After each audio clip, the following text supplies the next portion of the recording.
ngerasa kayak kepala lagi rame banget tapi hati kosong, kepala pusing, jantung deg-degan, keringat dingin, dan susah tidur.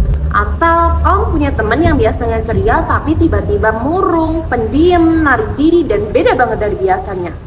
Jangan buru-buru bilang mereka baper, drama, atau kurang ibadah.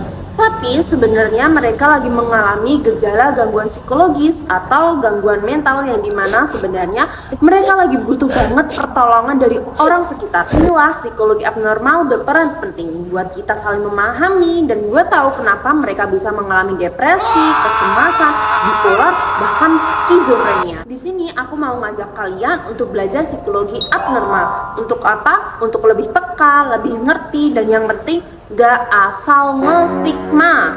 Jadi psikologi abnormal itu apa sih? Jadi singkatnya, biar kamu lebih ngerti, psikologi abnormal itu adalah cabang dari ilmu psikologi yang mempelajari tentang pikiran, emosi, dan juga perilaku yang di luar dari kebiasaan. Contohnya mulai dari kecemasan, depresi, bipolar, gangguan kepribadian, skizofrenia, atau yang lainnya. Atau bisa dibilang menyimpang dari normal.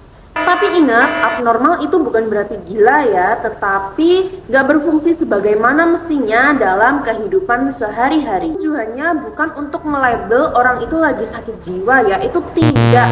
Tetapi biar kita lebih ngerti, lebih peka, dan bisa bantu mereka. Kenapa sih penting? Karena sebenarnya kesehatan mental itu sama pentingnya dengan kesehatan fisik. Tapi sayangnya masih banyak orang yang belum peka dan belum sadar akan pentingnya dari kesehatan mental. Contohnya, kamu overthinking sampai nggak bisa tidur atau susah tidur hingga berhari-hari. Bisa jadi itu anxiety disorder.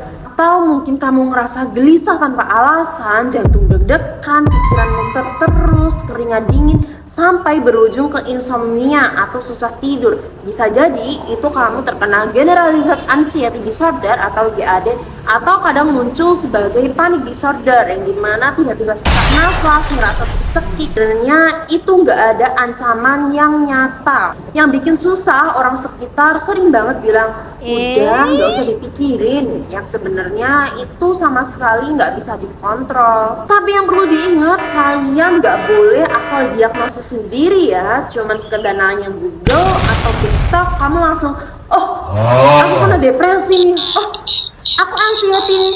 No, bukan seperti itu konsepnya. Oleh karena itu, kita perlu ke psikolog untuk memastikan sebenarnya apa sih yang terjadi sama kita.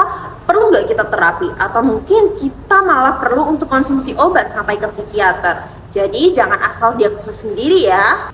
Tapi kan semua orang bisa sedih, bisa stres, terus taunya ke psikolog gimana dong? Yes, tapi beda. Sedih biasa dan gangguan psikologis kita bedakan dari durasinya, intensitasnya, dan dampaknya ke hidup kamu. Kalau kamu sedih tapi masih bisa makan, kerja, nongkrong, have fun, bisa jadi kamu itu lagi mood swing. Tapi kalau sampai kamu nggak bisa berfungsi secara normal, nah disitulah kamu perlu bantuan profesional. Kenapa sih kita perlu belajar psikologi abnormal? Emangnya penting banget ya?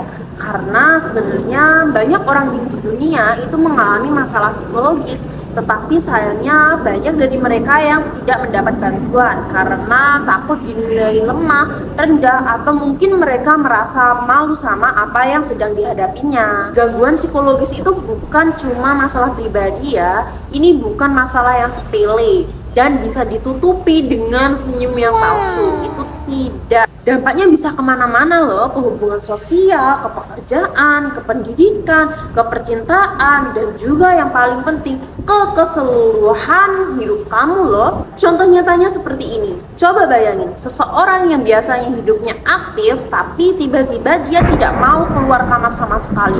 Atau mungkin seseorang yang hidupnya sangat produktif, tiba-tiba kehilangan semangat hidupnya. Depresi bisa bikin kamu merasa kosong, bahkan di tempat ramai.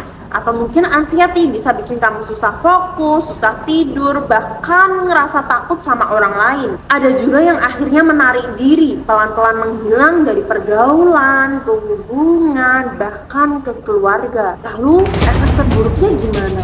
bisa jadi dia akan mengalami self-harm atau berakhir kehilangan nyawanya. Iya, gangguan psikologis itu bisa mematikan. Karena apa? Bukan karena mereka lemah, tapi sebenarnya mereka udah lama berjuang sendirian. Makanya penting untuk kita, orang sekitar, supaya lebih peka. Bukan hanya ngerti soal ilmunya, tetapi hadir sebagai teman yang gak asal ngejudge. Karena satu kalimat seperti, aku bisa kok menjadi pendengar yang baik untuk kamu mau cerita, ayo gak apa-apa, itu lebih baik daripada memberikan 1001 saran untuk mereka. Jadi sekarang tahu kan kalau ini bisa ditanganin. Kamu gak sendirian kok, jadi jangan takut untuk cari pertolongan. Jadi intinya psikologi abnormal itu bukan buat nakut-nakutin ya, tapi supaya kita lebih ngerti dan memahami bahwa luka itu nggak semuanya kelihatan. Dan yang paling penting yang ingin aku sampaikan sama kalian, buat kamu yang lagi berjuang, ayo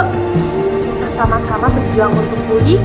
Kamu minta bantuan itu bukan berarti kamu lemah, tapi kamu cukup kuat dan kamu sadar, mau sampai kapan sih aku tenggelam kayak gini?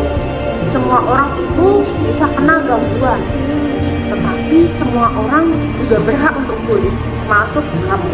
Mental health yang cukup sering kita dengar saat ini itu bukan tren ya, tapi itu kebutuhan. Kesehatan mental itu bukan cuma pilihan, tapi juga kebutuhan. Jadi ayo sama-sama kita jaga kesehatan mental kita seperti kita menjaga kesehatan fisik kita. Setuju? Jangan lupa like, komen, dan follow ya.